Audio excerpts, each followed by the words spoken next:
she was involved in a mountain biking accident that resulted in a spinal cord injury, impacting her ability to walk. Undeterred, she has continued to pursue her passion for access as well as advocate for greater access to space. Michi flew aboard a zero-G research flight in 2022 and completed an analog astronaut mission. She continues to pursue sporting activities outside of work, including wheelchair tennis, and today a historic day flying her on New Shepard. In seat 3, we have Hans Koenigsmann.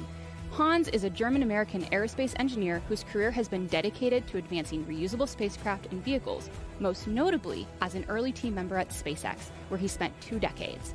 He is one of the most renowned rocket scientists and remains actively engaged in the aerospace and space exploration community, serving on advisory boards and advisory roles across multiple aerospace companies. He is also a licensed pilot who has built his own airplane, an avid skier, and the proud father of 2 daughters. He is excited to share his experience to inspire the next generation of space exploration.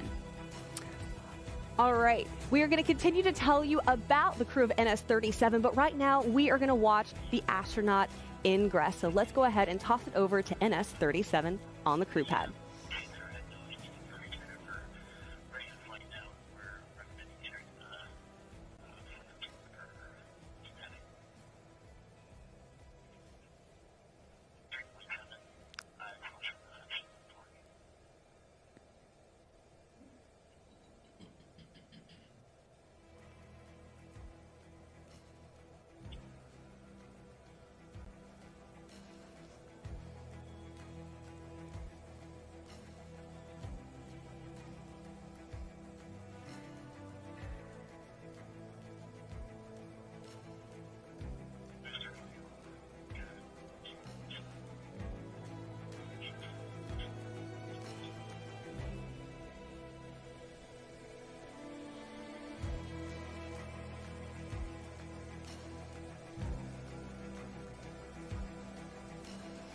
So there you have it. The Astros have loaded in. You just saw Michi Benthaus, who will become the first wheelchair user to cross the Kármán line, get into the crew capsule. We are so excited to watch NS-37 take to the skies today. So let's continue telling you guys about the crew that we have. We're going to go to seat number 4, where we have Adonis Peroulis.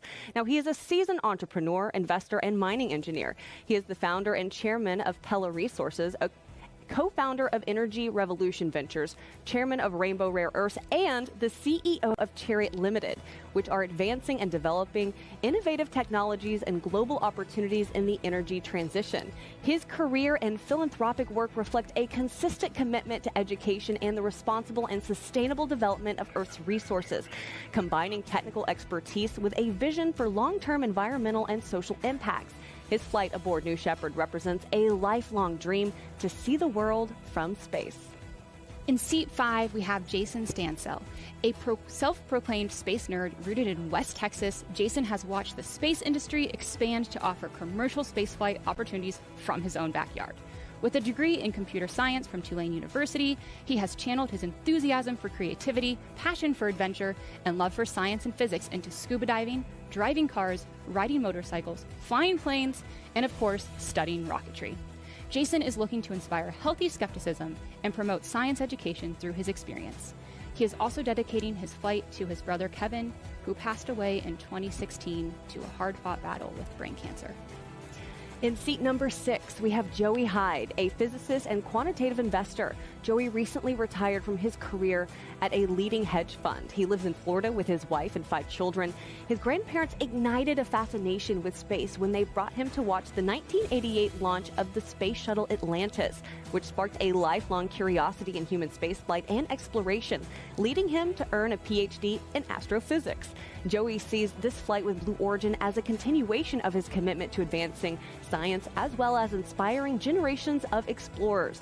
His spouse, by the way, Elaine Hyde, flew earlier this year back on NS-30. So pretty cool to have her fly, and now here he is. I can't imagine what the conversations that Elaine had, and now they get to share something together. Yeah, and you can see in our crew right there, Out of the Blue is what they have named themselves. And I know they are so excited for this moment to cross the Kármán line. But right now, let's talk about the mission patch. Well, the NS-37 mission patch pays homage to the crew and Blue Origin's vision. The symbols embedded include first, the DNA, which symbolizes the importance and impact of science to Neil Milch. We also have the hippo, represents Michi's favorite animal, her plush hippo, which comforted her in the hospital after her accident, and it will join her in space. We also have the tennis ball, symbolizes another of Michi's competitive passions. And then we have Adonis, which he has his baobab tree, which is iconic to South Africa. There's also the spiral galaxy, which symbolizes Joey High's astrophysics research. The dog bone shape and then the K are in memoriam of Jason Stansell's brother, as well as a representation of the Satellite of Love from their favorite show, Mystery Science Theater 3000. And the shards that you see, those kind of shards of glass, those represent Blue Origin's commitment to breaking down the barriers to accessing space, including cost, nationality, and ability. All right, right now is an exciting moment. We are at T-minus about 28 minutes and 45 seconds into NS-37. We are going to toss it over to the vehicle, which is on the pad, and we are going to wait Capcom.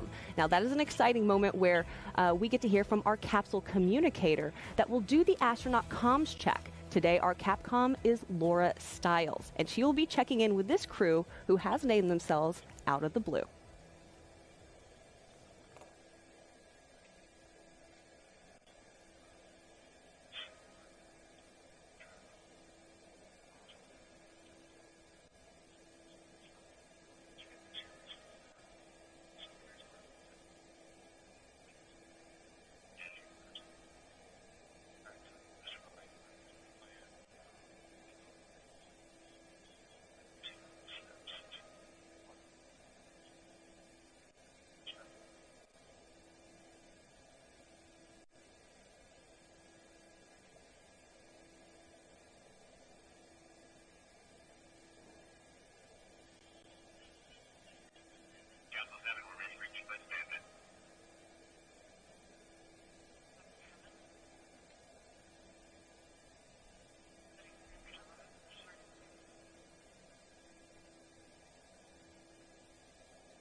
All right, crew. This is it. All right. You guys have come together as a crew. You're trained and you are ready. Sure. All that's left to do now, sit back, be present for the moment. All right? Try to have a little fun, too, okay? Thank you. We'll try. All right. I'm going to turn you over to Capcom. Godspeed Out of the Blue. Thank you, number 7.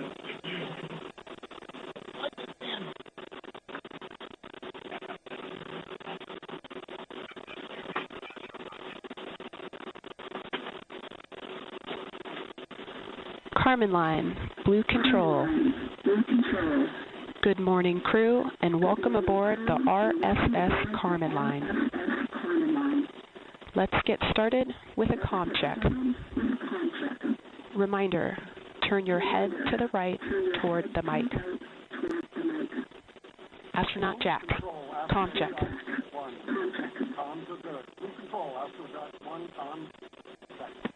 Copy. M, comm check. Blue Control, I will be 4x4. Copy. Hans, comm check. Blue Control, RV to 2x2. Copy. Zorba, comm check. Blue Control, Zorba, I hear you well. Copy. Payload, comm check. Blue Control, payload, loud and clear. Copy. Snoopy, comm check. Blue Control, Snoopy, loud and clear. Comm checks are complete. Stand by while I report to the flight director.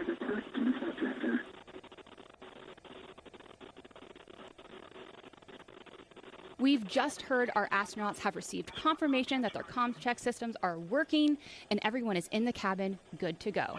Every crew has a special name, like Tabitha said, and this crew has named themselves Out of the Blue. Yes, and it's because they said, as a crew, it felt like not only did this moment kind of come out of the blue, even though that they've been waiting their lives for a moment like this, but they are also then traveling out of the blue. So it has a couple of different meanings there. So if you're just joining us, we're about T-minus 24 minutes and 20 seconds from New Shepard's 9th mission this year and 37th mission overall. And did you know that New Shepard has flown to date 80 individuals above the Kármán line? That's 11% of people above the Kármán line. And after this mission, the total number of people flown on New Shepard will be 92. But it's actually 86 individuals, and that is because 6 Astros have come back for round 2.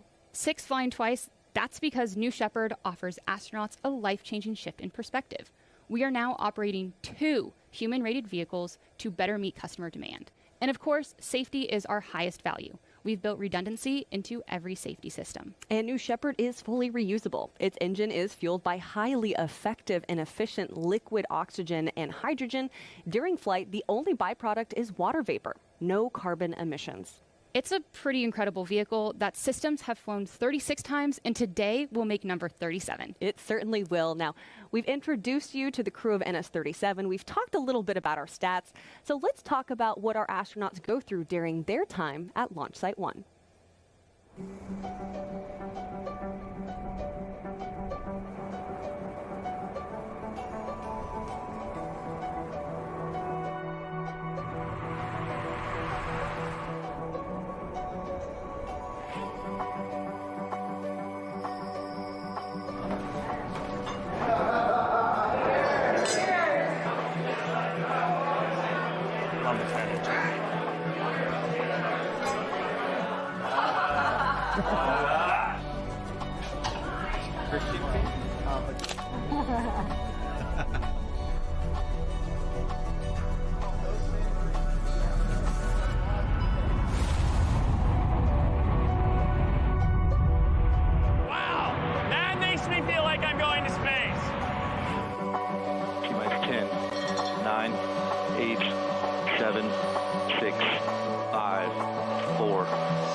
What a credible experience. That video is just a taste of what our Astros experienced during their time out in West Texas. Yeah, now, you know, the experience you can see is really something that we emphasize. We've built the astronaut experience with the authenticity of Texas, and I can tell you that is absolutely true because I am from Texas, and every time I'm out there and I'm at Astronaut Village, I feel like I'm back at home.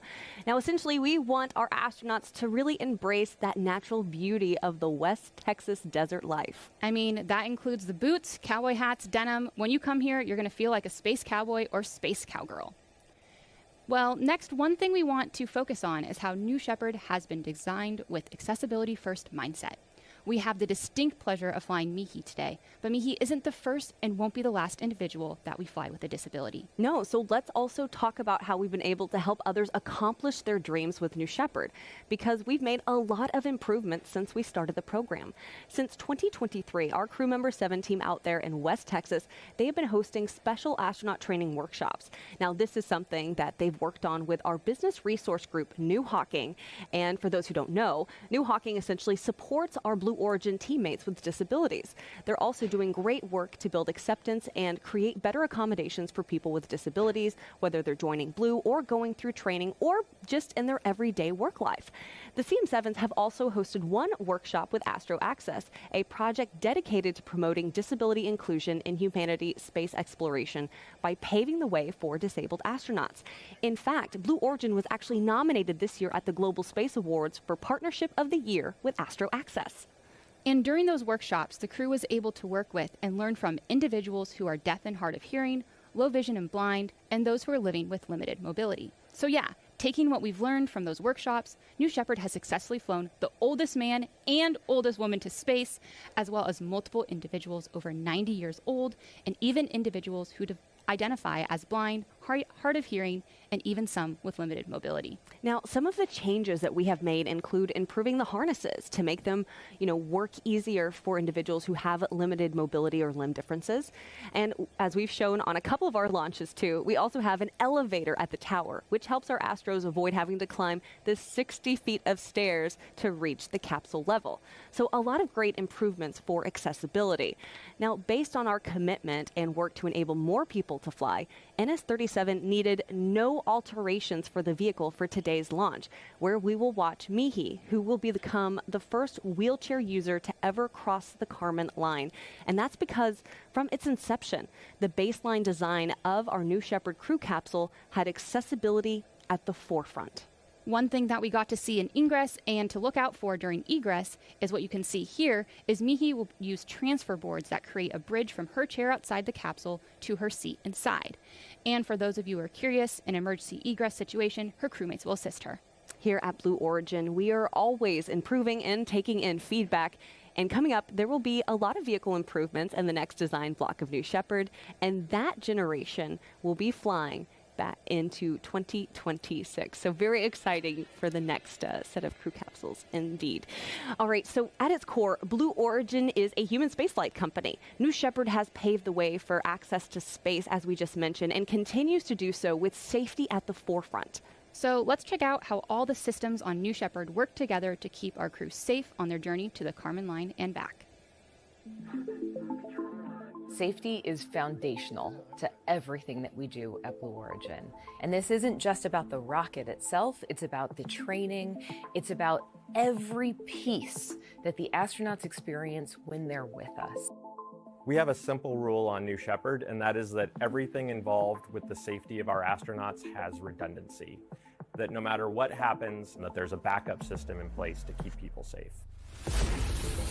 Fundamental to the safety systems on New Shepard is our escape system. It's what we call a full envelope escape system, that no matter where in flight, that we can fire our solid rocket motor and push the crew capsule away from the propulsion module and safely land the capsule with the astronauts on board.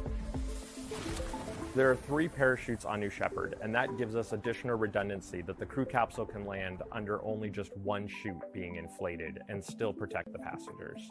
And when the crew capsule is coming to touchdown, there's a retro thrust system that fires moments before touchdown that takes us from 16 miles an hour down to 2 miles an hour for a very soft touchdown. So all the way from the initial vehicle design and understanding how to provide escape systems, how many astronauts were going to be in it, and how we're going to keep them safe was part of the design from the very beginning. We had done all of this testing for 15 flights before we ever put humans on this rocket.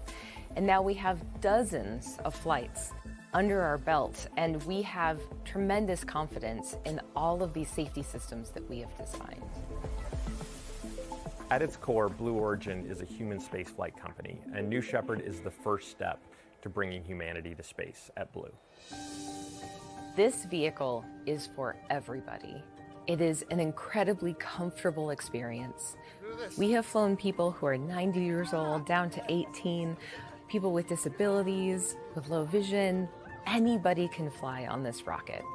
And we'll come back and we'll talk about that. Astronaut training is designed so that folks arrive and learn everything that they need to know about the rocket, about what they'll experience on launch day.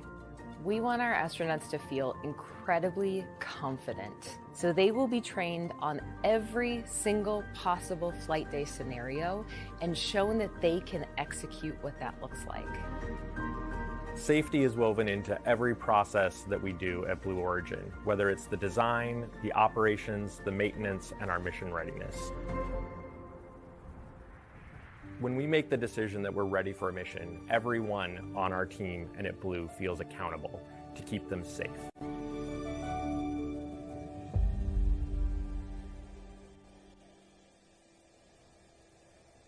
I can attest to the safety at Blue Origin. I've worked on B3PM, which is New Shepard's engine, for over 3 years, and safety is our highest priority. It certainly is, and I really love that package. It really brings it all together to the forefront for anyone who has questions about New Shepard. Now, right now, we're about T-minus just under 15 minutes until we see NS-37 take to the skies. Now, this is an exciting day here at Blue Origin because we are flying the first ever wheelchair user to space. Let's talk about who this crew includes, which is Joey Hyde, Hans Koningsman, Neil Milch, Adonis Peroulis, Jason Stansell, and disability advocate Michi Benthaus, who will make history today as the first wheelchair user to cross the Kármán line, as we said. Now, this is such an exciting moment for us, so we're going to toss it over to the rocket right now, let you sit as you watch New Shepard on the pad, and then the show continues. We've got lots of great stuff for you guys.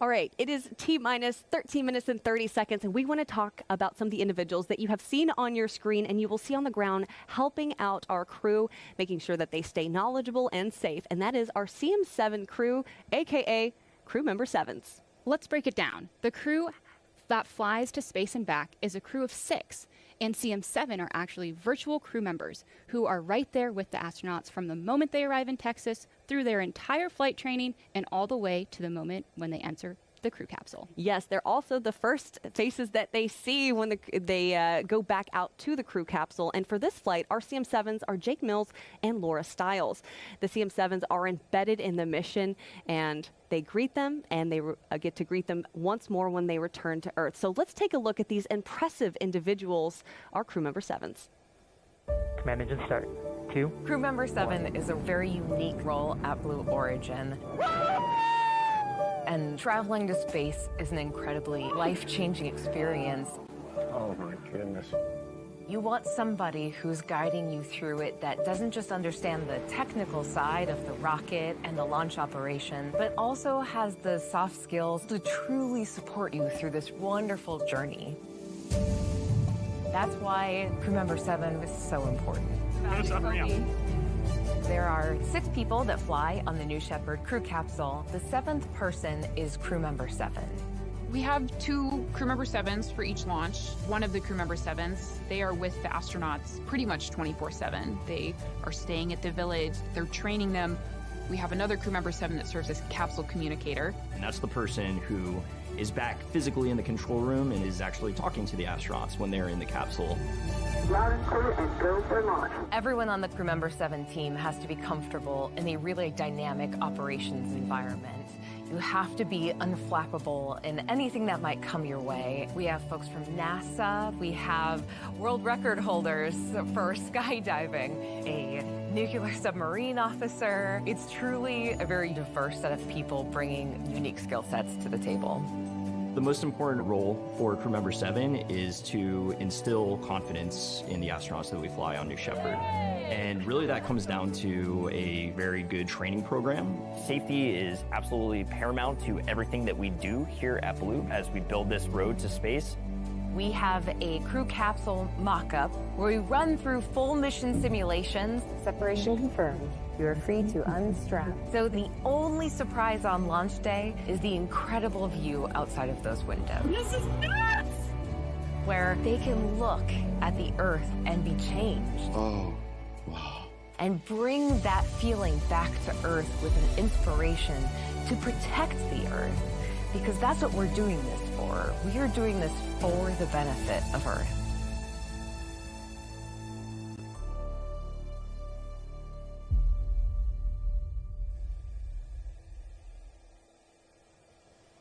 And every time I'm out in West Texas and I get to interact with the crew member 7s, the CM7s, it is so cool to kind of see how they prepare for launches, how they help individuals, our Astros, get ready. They make sure that they're trained, and it's just so awesome to be able to learn from them, especially as we continue to fly New Shepard more and more. They are such an important part to the New Shepard launch, and they are also amazing people. Yeah, they certainly are. Now, if you take a look on your screen, we're at T-minus 10 minutes, and you are seeing that we have entered a hold. Now, you are looking at New Shepard on the pad. You can also see friends and family member there excited for this launch. Again, the crew of NS-37 includes Joey Hyde, Hans Koningsman, Neil Milch, Adonis Peroulis, Jason Stansell, and disability advocate Michi Benthaus, who will make history today as the first wheelchair user to cross the Kármán line. We're going to take a moment, we're going to throw it over to the rocket, and we will see you back here in just a second.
Friends, welcome back. You are watching NS-37. We're at T-minus 10 minutes right now. We are in a hold. And while we're in this hold, I want to talk about our previous flights. There have been 15 previous flights where we have carried crews of astronauts to space.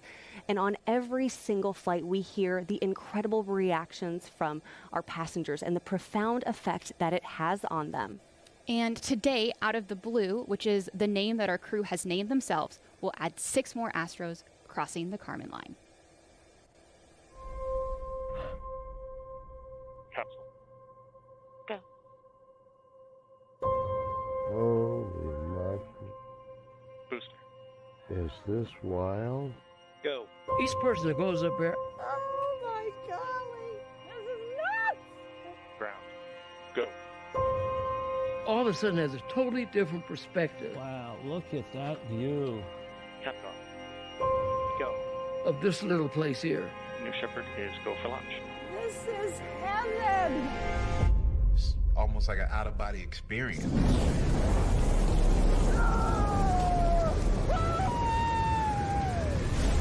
Shepard has cleared the tower. This is a new era where people like a teacher from North Carolina gets to go to space. Space has always been something I've wanted to do, but it's never been accessible until now. Look at that view. Look at the view. It's just unbelievable. You have to see it with your eyes to really, really take it in. Everybody else should go to space.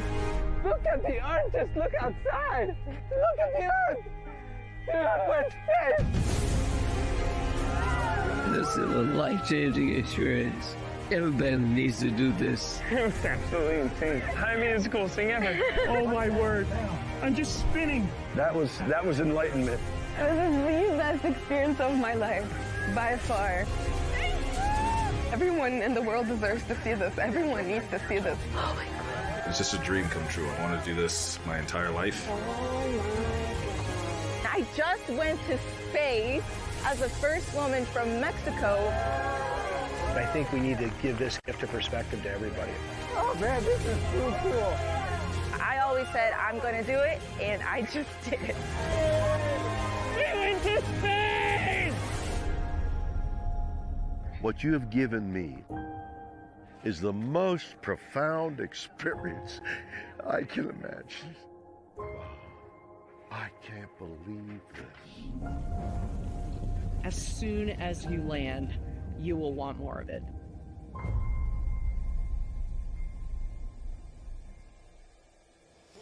All right, right now you are looking at New Shepard out on the launch pad. This is NS-37, and we are currently in a hold due to upper level winds. We will have a new T0 that will be forthcoming here shortly. But in that meantime, let's go ahead and toss it back over to the rocket. Again, an exciting day for our NS-37 crew, which includes Joey Hyde, Hans Koningsman, Neil Milch, Adonis Peroulis, Jason Stansell, and disability advocate Michi Benthaus.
Welcome back, everyone. We are currently in a hold due to upper level winds. You are watching NS-37. Now, there's something we want to talk about. One of the most significant aspects of a New Shepard flight is the profound effect on the astronauts who've experienced it and the ripple impact it has on their lives and the lives around them. This is transformative. It's an experience that's often referred to as the overview effect. And the overview effect is really a cognitive shift reported by many astronauts who have viewed Earth from space. This phenomenon encompasses a range of emotion and intellectual reactions, including a sense of unity, having the ability to observe the Earth without national borders, which then fosters a deeper sense of global unity. Also, the fragility of Earth. Many astros report that the thin layer of atmosphere and the finite resources become starkly apparent when they look out of those windows. This helps them emphasize the need for environmental stewardship. It also has personal transformation. Astronauts report a profound change in their perspective on life, leading to a greater appreciation for the planet and the renewed sense of purpose back here on Earth. That's right, and it's such a huge part of what we do here as well. The impact that a New Shepard flight has on astronauts after a journey aboard is more than a physical adventure. It's a journey of self-discovery and profound insight.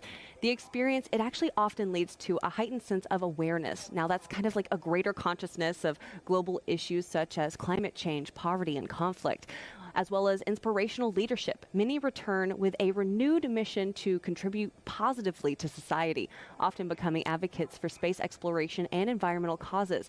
And finally, there's like this emotional reconnaissance, like seeing the beauty and fragility of Earth from space can evoke powerful emotions, leading to a deeper connection with the planet. And one astronaut who can speak to this is one you might recognize. It's William Shatner. Yeah, let's hear directly from him about his experience. Holy cats. Weightlessness. Oh, Jesus. Oh, my God. Oh, wow. I can't believe this. Everybody in the world needs to see. There is Mother Earth and comfort, but what you see is black. Oh, I hope I never recover from this. I hope that I can maintain what I feel now. I don't want to lose it. What you have given me is the most profound experience I can imagine. I'm so filled with emotion about what just happened. Jeez. Oh my God. It was unbelievable. Oh, I'm telling you. It's just so, I don't know, it gets me emotional hearing how emotional our astros are when they come back from this experience. If you're just joining us, you are watching NS-37. You are looking at New Shepard out there on the pad. Now, we are currently in a hold due to upper level winds. Right now, we're going to toss it over to the rocket and check back in with you in just a little bit.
Hey friends, you are currently watching NS-37. We are currently in a hold due to upper level winds, but while we're in this hold, as you might have noticed, I have been joined on the desk by Claire Luce. Now, Claire has worked on the BE-3 engines for a long time, and she recently took on a new role. So Claire, tell me a little bit about your work on the BE-3 and what your new role is. Of course. So I love New Shepard because I worked on the BE-3PM engine for over 3 years. But currently my new role is on the Blue Engine's Analytics Reporting and Software team, or what we like to call is BEARS. It's a fun name. And on BEARS, we help all the engines at Blue, so not just BE-3PM, but BE-4, BE-3U, BE-7, and it's a bunch of software engineers that are help solving problems and that all the other engineers, propulsion engineers, need. Can you tell me a little bit more about kind of more into their jobs and what the back rooms are really like?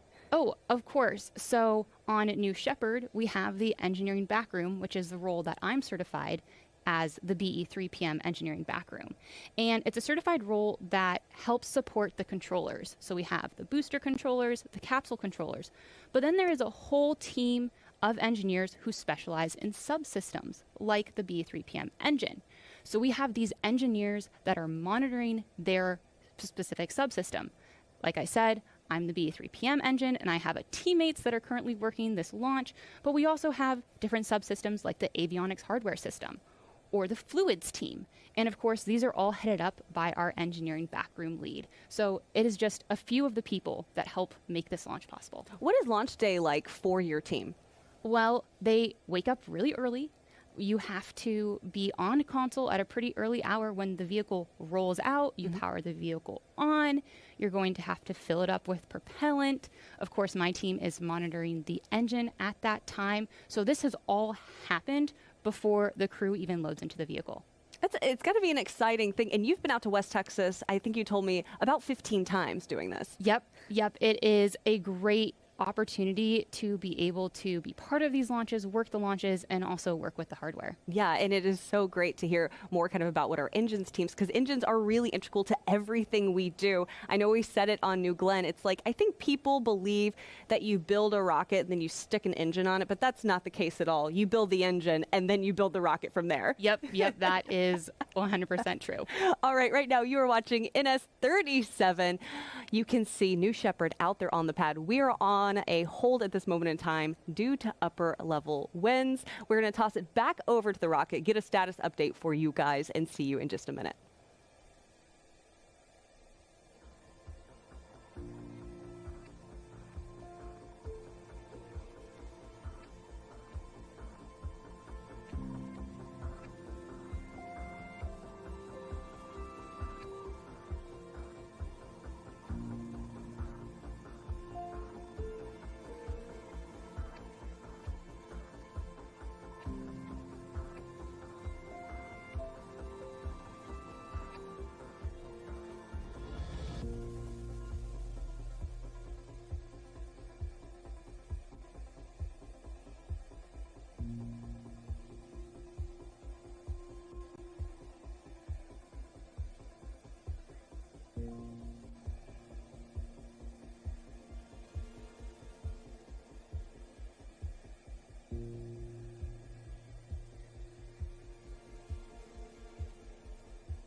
Hey friends, you are watching NS37. Right now, we are currently in a hole due to upper level winds, but not to worry. We get to show you exactly what our Astros have been up to over the last couple of days. And just yesterday, they had an exciting adventure as they prepared for this moment where they are sitting in the capsule as we speak. So this is them, I believe, going into, the barn, right? Yeah, that is where we store our New Shepard boosters. And as you said, it has a fun name, the barn. You can see Michi there. Now, again, Michi Benthaus will become the first wheelchair user in space. We are so excited to be flying her here on NS37 today. I've actually not yet been inside the barn, but that's on the top of my Blue Origin bucket list, is to go in there and see the booster there. I've seen, of course, the booster out on the landing pad, which is traditional after every flight. All the entire crew here at Blue go out and take a picture with the booster on the landing pad. But this is pretty special to kind of see it still all connected inside the barn. Well, and what is also even more cool is that since we said we had 2 human-rated vehicles, we actually have 2 boosters in there, and you can see them side by side. Oh, that is really, really exciting. You can see Neil there, obviously pretty excited about what he's looking at. Mind blown. There is Hans taking a look at, I'm sure, all the mechanics and engineering of it as well, being a rocket scientist himself. Jason there, and again, Jason is flying in honor of his brother Kevin today. Michi is taking a look. That is Audrey Powers. She is also one of our NS New Shepard astronauts. Pretty exciting to have her continuing to lead the New Shepard team. Joey, everyone, really getting to learn more about the science behind New Shepard. A great moment for a crew picture. And you can see behind them all of the patches that we have. Those are all the patches that these vehicles have flown. That's it. 37 is a lot. It really is. It's something that I think all of Blue is really proud of. Yeah, right now you're also kind of getting a live look at our crew out there, excited for this moment. Again, you are watching NS37. We are currently in a hole due to upper level winds. We're going to toss it over to the rocket, get a status update, and be back with you guys shortly.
As you might have noticed, if you're taking a look on your screen, the hold has cleared. We were in a hold due to upper level winds, but now we are proceeding. We're at T-minus 9 minutes into NS-37. Now, any minute, we are going to be hearing that crucial go, no go poll. So let's toss it over to the rocket and listen in.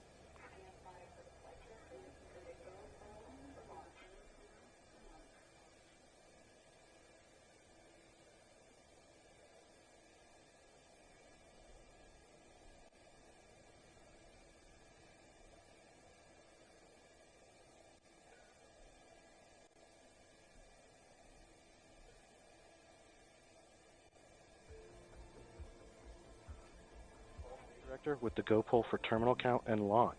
Capsule. Go. Booster. Go. Ground. Go. Inco. Go. Safety. Go. Capcom. Go. Engineering. Go. Copy all goes. New Shepard is go for launch. Booster, commence the terminal count. We'll kill flight. Controllers, drop UHF voice. You just heard it there. We are go for launch. Yes, we are so exciting. Now, as we mentioned, today, Michi Benthaus will become the first wheelchair user in space. Her story, her advocacy, and her passion are evident in everything she does. Check it out. I think there was not like this one moment where I realized that my dream of going to space is not over. I was like a very sporty person, so I did like a lot of mountain biking, snowboarding, I did parkour where you jump about walls and this kind of stuff. Obviously, life changed a lot after my accident, and I think the biggest impact, of course, is using the wheelchair and everything which comes with a spinal cord injury. And I really figured out how inaccessible our world still is and how sometimes socially excluding a wheelchair can be, even though nobody is like actively excluding you, right? She has an inspiring part, yeah? Many people respond to her and she does things that you don't expect her doing, right? And so they're fascinated by that. And I kind of feel the same way. She is, I think, an explorer, adventurer, yeah, and the wheelchair does not really stop her from doing that. Yeah, so I met Hans the first time online, on LinkedIn. Yeah, I just asked him, like, you know, you worked for so long for SpaceX. Do you think that people like me can be astronauts? And then he reached out to Blue Origin and told me about, like, oh, Blue actually is very excited about it. And I was like, okay, I have my doubts on it, but let's see. But thankfully, it turned out we can do it.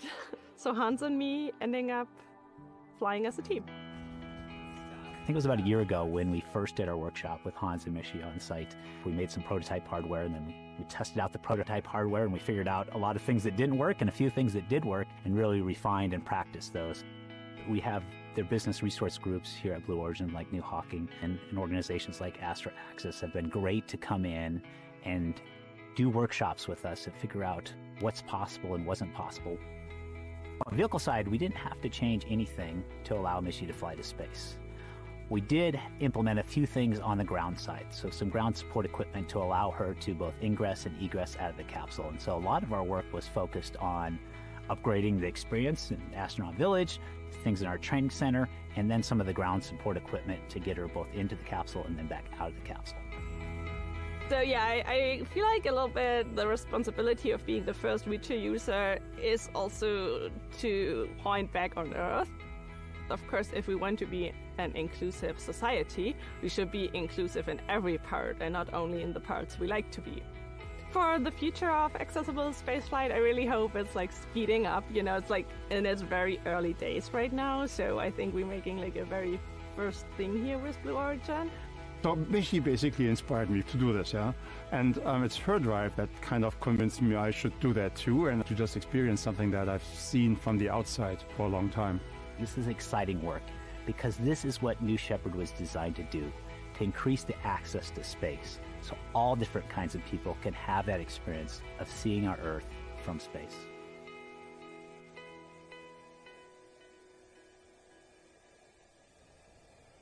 You know, Claire, I actually spent the last couple of days in West Texas with the crew of NS-37 and Michi, and I can tell you, she is just incredible. I know our entire team here at Blue Origin is just so honored and excited to have her fly with us today. So it's so great to get to connect with her and the entire crew.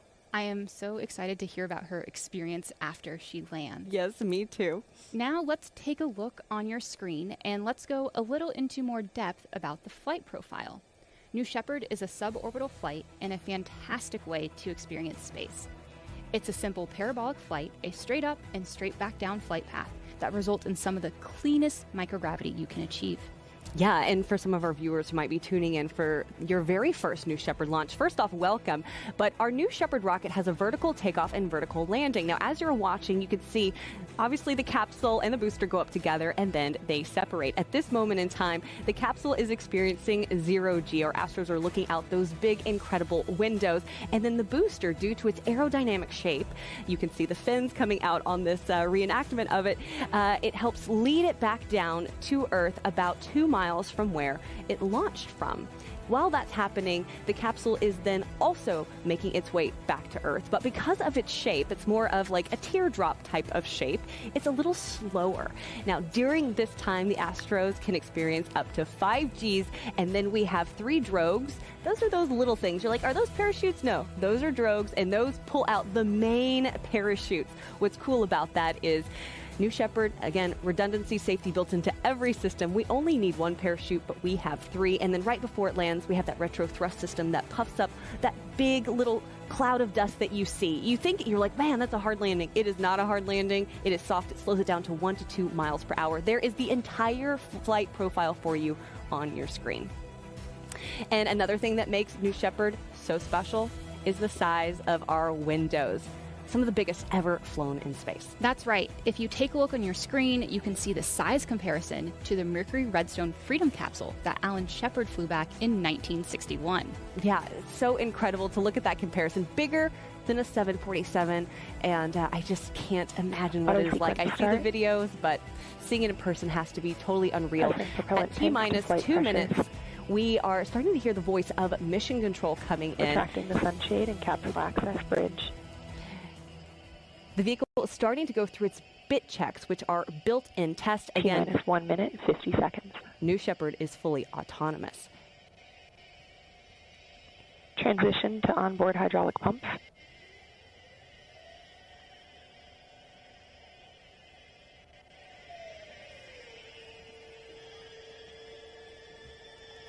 Executing aft fin and PVC bit.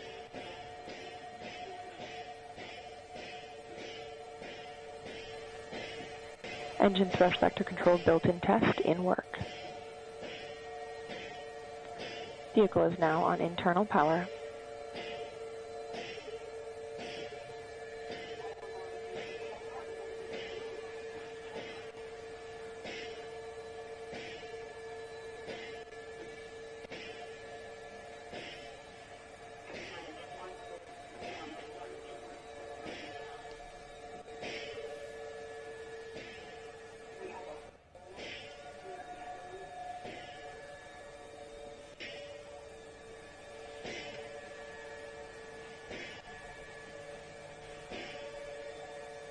All right, you are looking at New Shepard on the pad. At just under 1 minute, we have entered a hold. We are listening in to the voice of mission control, which is Kate Wentworth.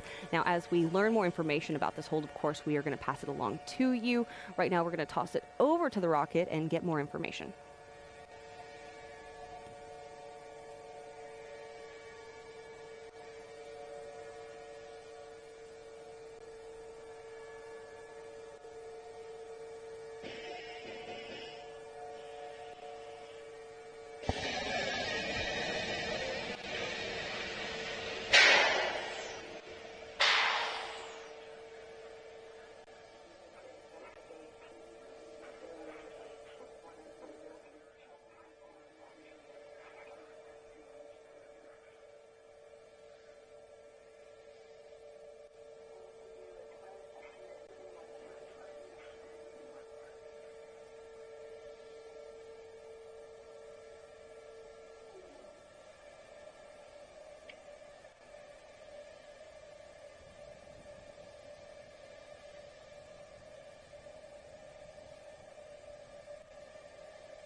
Hey friends, you are watching NS-37. We've entered a hold at just under a minute into launch. Now the hold was called to evaluate an observation during terminal count. I know everyone here is on the edge of their seats because this is such an exciting mission for us. Again, Michi Benthaus will become the first wheelchair user in space. Now, while we wait, we want to introduce you entirely to the crew of NS-37, and let's start in seat number 1. Yes, in seat number 1, we have Neil Milch, a global business executive and entrepreneur. Neil launched his career through Laundry Lux, a family-owned business. He now serves as the chair of the board of trustees at Jackson Laboratory, a nonprofit biomedical research institute, where he supports genetic research to improve human health. Growing up, watching the Gemini and Apollo programs, he adopted the Latin phrase in omnia paratus, meaning ready for anything, to guide his pursuit of science and discovery. And I got to talk to Neil, and I can tell you he is ready for anything. I know he's so excited for today. Let's talk about seat number 2. We have Michi Benthaus. Now, Michi is an aerospace and mechatronics engineer at the European Space Agency. She has dedicated her career to scientific collaboration for the advancement of interplanetary exploration. Back in 2018, she was involved in a mountain biking accident that resulted in a spinal cord injury, impacting her ability to walk. Undeterred, she has continued to pursue her passion for access and advocate for greater access to space. Now, Michi actually flew aboard a zero-G research flight back in 2022 and completed an analog astronaut mission. She continues to pursue sporting activities outside of work, including wheelchair tennis. In seat number 3, we have Hans Königsmann. Hans is a German-American aerospace engineer whose career has been dedicated to advancing reusable spacecraft and launch vehicles, most notably as an early team member at SpaceX, where he spent 2 decades. He is one of the world's most renowned rocket scientists and remains actively engaged in the aerospace and space exploration community, serving in advisory and board roles across multiple aerospace companies. He is also a licensed pilot who built his own airplane, an avid skier, and the proud father of 2 daughters. He is excited to share his experience to inspire the next generation of space exploration. In seat number 4, we have Adonis Peroulas. Now, he is a seasoned entrepreneur, investor, and mining engineer. He is the founder and chairman of Pella Resources, co-founder of Energy Revolution Ventures, chairman of Rainbow Rare Earths, and the CEO of Chariot Limited, which are all advancing and developing innovative technologies and global opportunities in the energy transition. Now, his career and philanthropic work reflect a consistent commitment to education and the responsible and sustainable development of Earth's resources, combining technical expertise with a vision for long-term environmental and social impacts. His flight aboard New Shepard represents a lifelong dream to see the world from space. In seat number 5, we have Jason Stansell. A self-proclaimed space nerd rooted in West Texas, Jason has watched the space industry expand to offer commercial spaceflight opportunities from his own backyard. With a degree in computer science from Tulane University, he has channeled his enthusiasm for creativity, passion for adventure, and love of science and physics into scuba diving, driving cars, riding motorcycles, flying planes, and of course, studying rocketry. Jason is looking to inspire healthy skepticism and promote science education through his experience. He is also dedicating his flight to his brother Kevin, who passed away in 2016 to a hard-fought battle with brain cancer. In seat number 6, we have Joey Hyde, a Joey recently retired from his career at a leading hedge fund. He lives in Florida with his wife and 5 children. His grandparents ignited a fascination with space when they brought him to watch the 1988 launch of the space shuttle Atlantis, which sparked a lifelong curiosity in human spaceflight and exploration, leading him to earn a PhD in astrophysics. Joey sees this flight with Blue Origin as a continuation of his commitment to advancing science and inspiring future generations of explorers. By the way, fun fact, earlier this year, his spouse Elaine Hyde flew back on NS-30. How cool is that? That's amazing to have something that they both can share, this experience of both going on a New Shepard flight. Yes, I would like to know what those conversations are like at the dinner table next week. Like, oh, yeah, now I really know what you were saying. You're like, yes, it's like this incredible experience. I have, the overview effect has really impacted me. All right, now let's also talk about the mission patch. So the NS-37 mission patch pays homage to the crew and Blue Origin's vision. And we have a couple different symbols embedded into the patch. So first we have the DNA, which symbolizes the importance of impact of science to Neil Milch. As you can see there on the left, we also have the hippo, which represents Mihi's favorite animal, her plush hippo, which comforted her in the hospital after her accident and will join her in space. There is also on the patch the tennis ball, which symbolizes another one of Mihi's competitive passions. And Adonis is represented by a baobab tree, which is iconic to South Africa. Yeah, on this patch, which you can see right there, the spiral galaxy symbolizes Joey Hyde's astrophysics research.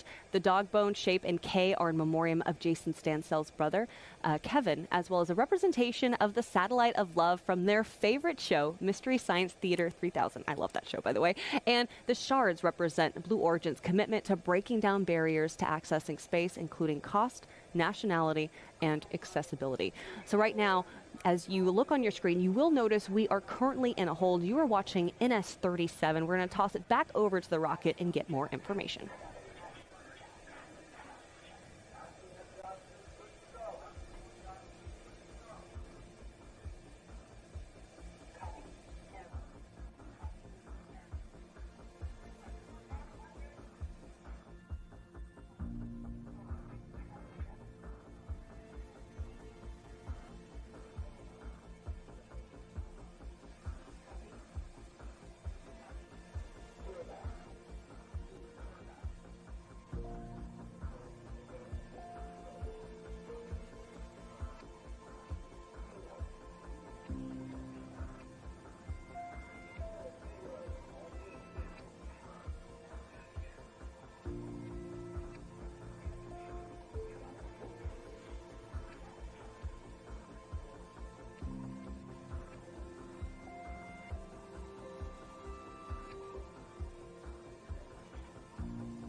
Okay, we are hearing from the flight team that they have decided to terminate the countdown for today.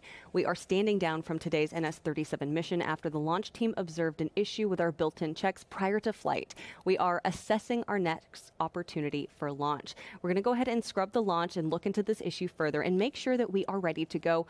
Once the turnaround plan is confirmed, we will announce a new launch window. Please do follow us on social media for updates, and thank you so much for joining us today.